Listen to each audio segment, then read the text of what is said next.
What's up, gang? Welcome back to Monday the 6th of September. Hopefully we've all had a refreshing weekend and enjoyed good old Father's Day, catching up with the old man or having the kids treat you if you are a father yourself. Cool, so for our warm-up today we have 2 rounds of 3 movements.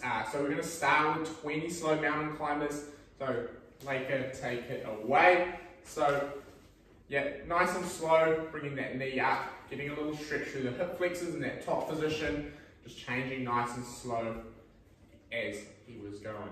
Cool, once we've done that, we're going into 10 alternating Cosex squats. So we go nice and wide with that stance, coming down to one side, to the other. Ooh, she's got both knees back. Alright, if we can, pausing in that bottom position, having a wee wiggle around, trying to, again, loosen that groin up a little bit further, get us ready for the coming work. Alright, and for the last movement of our warm-up today, guys, we have the push-up to pike. So we're going to have those hands sitting underneath our shoulders, coming down, chest touch the ground, nice big explosive press up, then bringing ourselves back into the pike position. We want to pause in this position for a minute, really trying to loosen up that overhead position, get us ready for the subsequent workload. Cool. We can also perform those on our knees, again finishing in that full pike position like so. Boom, that's our warm-up. Awesome, team. So moving on to our strength slash skill piece, what we're working through today with a 14-minute cap. We have 3 to 4 sets. We're going to start off with that barbell, going through some snatch work today. So we're starting with a complex, so we're going to go 3 hip power snatches, not just yet, Jack, straight into 3 hip full snatches. So with that hip position, what that means essentially is that the barbell is sitting in our hip pocket. So when we come down to that bottom position, we're just dipping through the knees with that barbell staying in our hip, torso nice and upright. Cool. What this is really good for, it's really good for drilling a nice full extension at the top of the movement, really using those hips to finish that pull and generate as much power as we can coming out of that snatch. So we're going to load these as we see fit. So starting with that hip power snatch, dipping, big top, transitioning under, sorry, nice and snappy, just as Jack's doing here. Once we've done our 3, leaving that barbell at the hip, going straight into our 3 from full snatches from that same position, coming up, again, nice and snappy, under, cool. So once we finish up with those snatches, we're moving on to a little bit of plyometric work. So either a single leg jump with the single leg box jump, or 3 to 5 broad jumps as well. 3 to 5 for the single leg box jump each side as well. Sorry about that, team. So starting with a single leg box jump, aiming for a nice explosive takeoff. When we're landing, aiming to stamp that foot, aiming for a nice solid landing, extending at the top before coming back down. Again, when we land on the top, just that landing on that same foot that we took off with, the other foot just trailing behind, so it is one leg at a time. Cool. Then for those broad jumps, just bending down, jumping as far as we can laterally, one leg at a time, just like so. Cool. Once we've done all of those reps on one side, we're going to go through doing the same thing on the other side. Resting as needed, again going through that another 3 or so times depending on how fast we're moving through. Alright, team, so moving on to that dumbbell slash kettlebell options. So again, 3 to 4 sets for quality, working within that 40-minute cap. So what we're going to start off with, either 5 to 7 single arm overhead squats each side, so that'll be left and right or right and left, whichever way you want to go through it. So starting with that, Jack will pop the kettlebell up overhead. What we want to focus on here, actively pressing up into that kettlebell, keeping that arm, that bicep, sorry, nice and close to our noggin like so. Squatting down, crease of the hip below those knees, coming back up. On the way up with the squat portion, focusing on keeping those heels in contact with the ground, driving those knees out nice and wide. Cool. Or we have a few different options as well here, team. We can also go through a 5 to 7 hang squat snatch each side. So Jack, take it away. Doing it with a kettlebell again. Punching under nice and snappy. Pretty much the same cues as for the single arm overhead squat. Really want to focus on when we're transitioning under, being nice and snappy, punching through that kettlebell. Cool.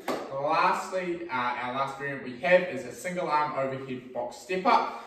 So Jack's going to take it away. We are going to be alternating legs on these, going through 8 to 10 reps each side. Again, focusing on pressing up into that kettlebell, keeping that arm nice and close to the air. Easy. Once we've gone through one of those 3 options, team, I know it is a bit of a mouthful, we're finishing with that same single leg plyometric work that we had on the barbell. So again, to reiterate, it was either 3 to 5 single leg box jumps or the 3 to 5 single leg broad jumps as well. Easy team. Alright guys, so finishing with the no equipment option, we have 3 to 4 sets again for quality, resting as needed between rounds. Starting with 10 single leg broad jumps for distance each side, and then once we've gone through that, we're going through either 10 sliding pikes or a 10 meter seal walk. So the key for each of these movements, we want to find a nice slippery surface to do these on. So what Jack's going to use for the sliding pikes is going to use a boogie board. So nice sliding surface on these, he's just wearing his socks, so he's going to slide up and down easily. So Jack, take it away. I'm going to, with his shoulders actively pressing through the ground. We'll try that again, and sliding up and down the boogie board like so. Cool. And then for the seal walk, very similar position. What we want to focus on is creating the hollow position to start, keeping those ribs down, just walking through again, pressing through the ground like so, holding a nice tight hollow position. Awesome, awesome stuff. Alright team, so for our conditioning today, we have 6 rounds, 2 minutes on, 2 minutes off, starting with a buy-in of 2 movements and each 2-minute block, then finishing with a max effort in the remainder. Cool. So what we want to be seeing with each of the max effort movements is that we are hitting a consistent number across each of the rounds. So general rule of thumb is plus or minus 5 reps. So say you get 20 reps of said variant in the first round, you should be seeing no more than a 5 rep drop off or 5 rep increase across any of the rounds, just to make sure we're hitting some nice repeatable work. Cool. Not going out too hot, not sandbagging that first round too much. Cool. So moving on to those buy-in movements. So we're going to start with 15 to 20 press ups. So that can be a regular press up, a deficit press up on the knees, press up to box. The points of performance are going to remain the same. We want to come down, chest touches the ground or the box in that bottom position. Nice strong press up like so, focusing on keeping that midline nice and tight. Again, chest touches the ground in that bottom position. Cool. Once we're done with that, we're going through 10 to 12 pistols or pistol progression. So we'll start with the pistols. So Jack coming down, awesome stuff. What we want to focus on with the pistol is maintaining a nice stable base. So think big toe, pinky toe, and heel in contact and in firm contact with the ground throughout that movement. And the foot out in front doesn't touch the ground. Cool. If we're doing RX and looking to make the movement a little bit harder, we can add a load in and do weighted pistols as well, so 10 to 12 of those. And for those pistol progressions, team, what we're going to be going through today is a pistol to a box. So one key thing I want you guys to focus on with these today is making sure that once we're on the way down, we're staying nice and controlled. So a lot of people, when they're doing these, have a tendency to start going down and then just drop to the box. But what we want to see, yes, so like that. What we want to see is a nice, slow, controlled motion all the way down to the box, and then a nice snap off the box, pressing up as hard as we can. Right, so once we finish off those 2 buy-in movements, and the remainder of the block, we're going to be going through either of the following.